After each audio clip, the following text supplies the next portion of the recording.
Puji Tuhan, Shalom. Di ibadah minggu pertama di 2021, hari ini firman Tuhan saya beri tema jadilah tenang. Kita buka firman Tuhan dari 1 Petrus pasalnya yang keempat, ayat yang ke-7. Begini bunyi firman Tuhan: kesudahan segala sesuatu sudah dekat, karena itu kuasailah dirimu dan jadilah tenang supaya kamu dapat berdoa. Kuasailah dirimu dan jadilah tenang supaya kamu dapat berdoa. Itu firman Tuhan yang akan kita pelajari bersama saat ini. Jadilah tenang. Mengapa kita harus tenang? Tentu Alkitab berkata tadi supaya kita dapat berdoa. Sangat simpel sekali Alkitab menyatakannya untuk kita. Tetapi sebelumnya ada satu kalimat dikatakan di situ, kesudahan segala sesuatu sudah dekat. Artinya kita ini sudah ada di penghujung zaman. Kita sudah ada di akhir zaman. Kita sudah ada di waktu yang sebentar lagi mau kiamat. Itu kalau bahasa umumnya. Kita sudah ada di penghujung waktu yang sebentar lagi akan kiamat. Tentu sebelum datangnya hari Tuhan, sebelum datangnya hari kiamat, Alkitab berkata akan banyak peristiwa, akan banyak kejadian, akan ada gempa, akan ada perang, akan ada bermacam-macam berita-berita yang menggemparkan, akan ada penyakit sampar, akan ada macam-macam yang belum pernah kita dengar, yang belum pernah terjadi. Semuanya bisa terjadi menjelang datangnya hari Tuhan yang hebat itu, kata firman Tuhan. Jadi karena itu, karena kita semua ada di penghujung zaman ini, makanya supaya kita bisa tenang, apa yang perlu kita perbuat? Poin yang pertama, kuasai diri. Kuasai diri artinya umat Tuhan jangan mau ikut terhanyut dengan pola dan perilaku orang dunia. Amin. Kita harus berbeda di penghujung zaman ini, karena kita sedang konsentrasi menunggu kedatangan Tuhan. Kita tidak mau ikut-ikutan dengan cara hidup orang dunia.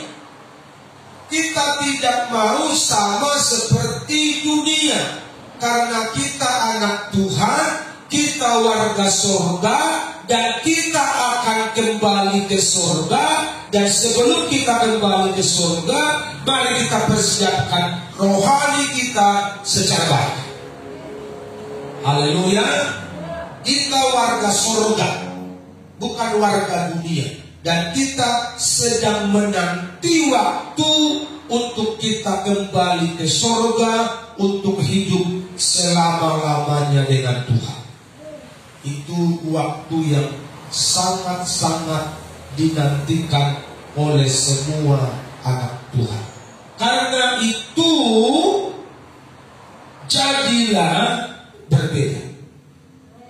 Kuasai dirimu artinya konsentrasilah untuk membenahi, memperbaiki hidupmu, karaktermu setiap hari, supaya pembaharuan roh, pembaharuan akal, pembaharuan pikiran terjadi setiap hari dalam kehidupan kita. Berhubung berjalannya waktu, di situ pun pembaharuan atas rohani kita harus terus terjadi. Jadi kalau kita tidak kuasai diri, tidak bisa terjadi pembaruan. Kita akan menabrak rambu-rambu, kita akan menabrak aturan yang telah dibuat oleh Tuhan. Makanya perlu menguasai diri. Alkitab telah mencatat salah satu buah Roh Kudus itu adalah penguasaan diri. Artinya kita harus join, kita harus kerjasama dengan Roh Kudus setiap hari, supaya kita diberi kekuatan dan kemampuan untuk menguasai diri. Artinya kita tidak kompromi dengan dosa. Haleluya. Orang yang menguasai diri itu, dia tidak bermain-main lagi dengan dunia. Dia tidak bermain-main lagi dengan dosa. Dia tidak lagi bermain di area abu-abu. Hidupnya jelas karena dia konsentrasi memperbaiki hidup sehingga hidupnya berkenan kepada Tuhan. Itu proses penguasaan diri. Jadi kita harus terus bersekutu dengan Tuhan, bersekutu dengan Roh Kudus, sehingga kekuatannya disuplai setiap waktu kepada kita, sehingga kita bisa menguasai diri. Yang tadinya mau emosi, mau marah-marah, kita bisa menjaga diri. Yang tadinya mau ngomong kotor, mau maki-maki orang, kita bisa menjaga diri. Kenapa? Karena Roh Kudus kita izinkan menguasai hidup kita. Haleluya. Jadi izinkan Roh Kudus menguasai hatimu, menguasai pikiranmu, sehingga bukan lagi ego kita yang menguasai kita, bukan lagi emosi kita yang menguasai kita, tapi hidup kita ada dalam kendali Tuhan. Hidup kita ada dalam kendali Roh Kudus. Hidup kita ada dalam kendali firman, sehingga dimanapun kita ada, kita menjadi pelaku firman dan bukan hanya pendengar saja. Haleluya. Kalau hanya pendengar bukan pelaku, gak laku. Saya ulangi, kalau hanya pendengar dan bukan pelaku, tidak laku, tidak ada nilai di hadapan Tuhan. Orang yang bernilai di hadapan Tuhan adalah orang yang mendengar dan yang melakukan firman itu. Itulah orang-orang yang punya nilai di hadapan Tuhan. Jadi mari kita harus berjuang, berusaha menguasai diri. Menguasai diri ini secara komprehensif. Semua harus dikuasai. Tutur kata dikuasai, perbuatan dikuasai, attitude dikuasai. Semua harus dikuasai, sehingga betul-betul citra, gambar Kristus itu nampak dalam hidup kita setiap hari. Itu namanya menguasai. Kalau gambar Kristus, kalau citra Kristus belum nampak dari hidup kita, berarti kita belum mampu menguasai diri, sehingga kedagingan kita yang menonjol. Kalau kedagingan kita yang menonjol, maka gambar Kristus itu tidak nampak, rupa Kristus itu tidak nampak dalam pribadi kita.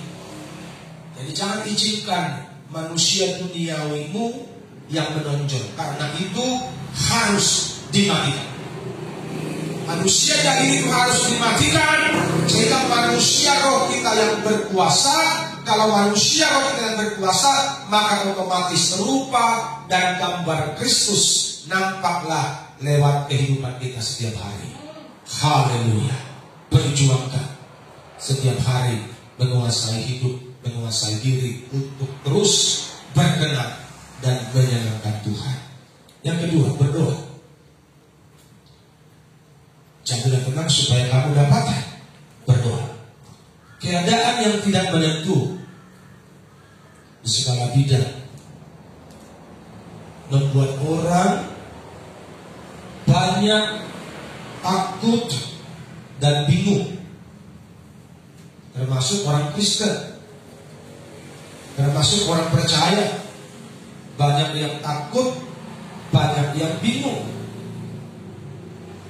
Sebab itu berdoalah. Berdoa bukan cuma sekedar karena kebutuhan, tetapi berdoalah untuk menjalin hubungan, untuk menjalin kedekatan, untuk menjalin keakraban dengan Bapa di surga. Doa itu yang perlu dikerjakan, dilakukan oleh gereja hari-hari ini. Bukan berdoa berlandaskan kebutuhan, bukan berdoa berlandaskan kemauan, bukan berdoa berlandaskan masalah yang berat, tapi berdoalah karena engkau mau menjalin hubungan yang harmonis, hubungan yang intim, hubungan yang dekat dengan Bapa. Kalau itu terjalin, maka jiwamu akan tenang. Haleluya. Haleluya, maka jiwamu akan tenang walaupun datang badai gelombang, walaupun kedengaran bunyi perang, kedengaran bunyi segala macam yang tidak menyenangkan, yang menakutkan, tapi jiwamu, hatimu, pikiranmu bisa tenang karena engkau terkoneksi, rohmu terkoneksi baik sekali dengan Bapa. Jaringanmu terkoneksi direct dengan Bapa, gak kresek-kresek, gak mati jaringannya, tapi tersambung dengan baik langsung dengan Bapa, sehingga di tengah badai gelombang sekalipun jiwamu bisa tenang. Haleluya. Itulah anak Tuhan. Bukan lagi iman yang situasional, bukan lagi iman yang tergantung kepada keadaan. Kalau situasinya baik, kondusif, imanmu mantap. Kalau situasinya nggak baik, kurang kondusif, imanmu gale-gale, imanmu lemah. Itu nggak laku lagi sekarang. Haleluya. Tuhan mencari orang-orang yang rajin menyembah, yang rajin bersekutu dengan Dia, tanpa ada kemauan-kemauan yang lain. Sebab Tuhan tahunya apa keperluan kita. Amin. Tuhan tahunya apa kebutuhan kita.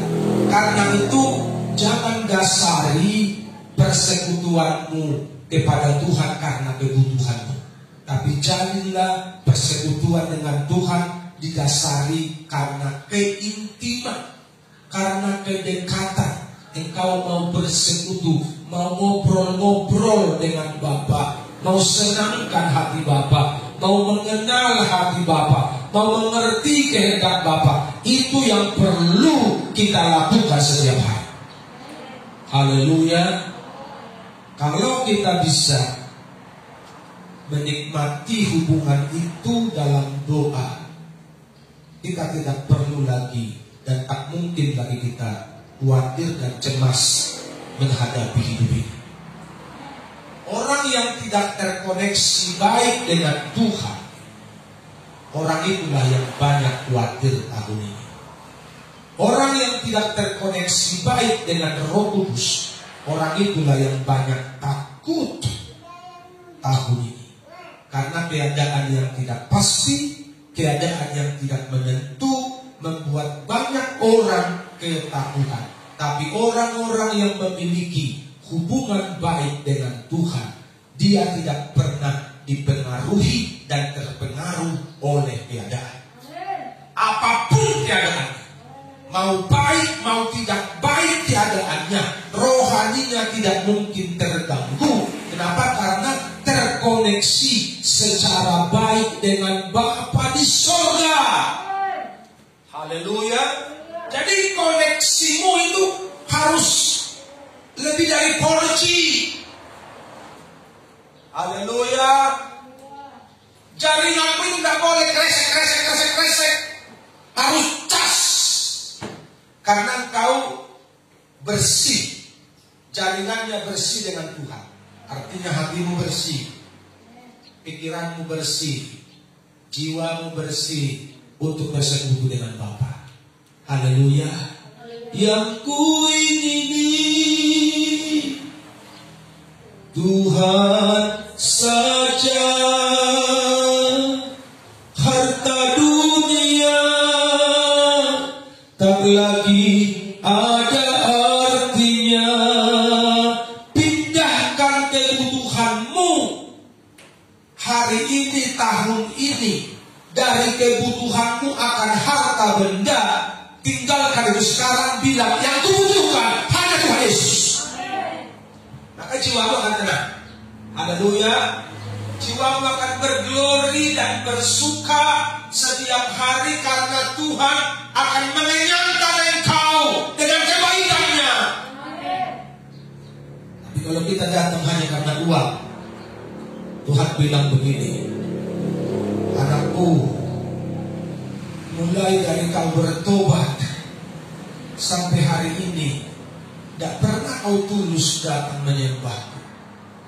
Engkau selalu datang menyembah, selalu dasi karena kau susah, karena kau sakit, karena kau punya kebutuhan, karena anak-anakmu nakal, karena usahamu merosot macet, baru engkau kelihatannya kusuk kali menyembah aku. Tuhan bilang, tidak butuh aku penyembahan macam itu. Betul apa salah? Tidak butuh aku penyembahan macam itu. Aku butuh penyembahan yang didasari bukan karena kebutuhan, tapi engkau betul-betul membutuhkan aku, kata. Engkau betul-betul pengen bersekutu dengan aku. Ini yang ku cari hari-hari. Itu kata Yesus. Dan itu pesan Tuhan buat kita hari ini. Karena itu berdoa jangan didasari karena kepentingan. Berdoa jangan didasari karena kebutuhan. Haleluya. Karena orang-orang politikusnya yang selalu punya kepentingan. Kalau anak Tuhan nggak usah punya kepentingan. Yang kita perlukan hanya Tuhan Yesus. Haleluya. Kalau kita mengerti ini, maka jiwa kita akan tenang. Amin. Maka jiwa kita akan tenang. Tidak gundah gulana lagi jiwa kita. Walaupun situasi ini membuat kita tidak tenang, nampaknya situasi ini membuat kita tidak tenang, tapi jiwa kita tetap bisa tenang kalau kita terkoneksi secara baik dengan Tuhan. Haleluya. Berdoa, bangun disiplin rohani. Jangan berdoa suka-suka. Jangan berdoa sebatas keperluan, sebatas kebutuhan. Jalin hubungan dengan Tuhan secara disiplin. Artinya waktu kita harus disiplin dalam berdoa dan bersekutu dengan Tuhan.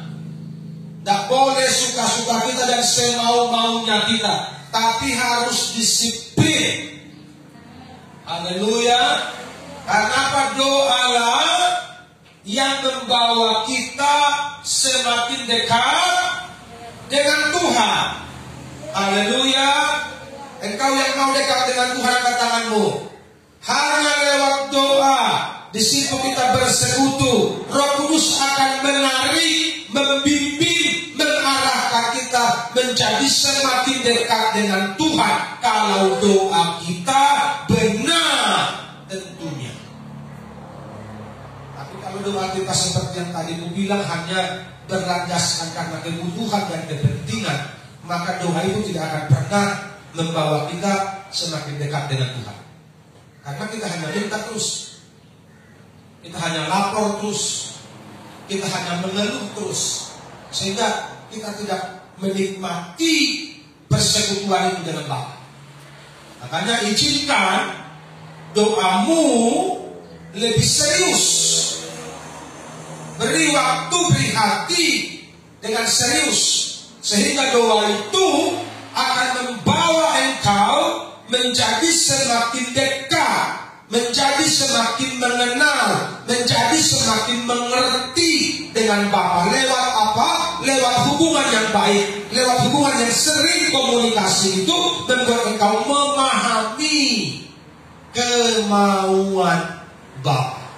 Orang-orang yang seperti ini, dia akan tenang dalam situasi yang tidak tenang. Tuhan memberkati.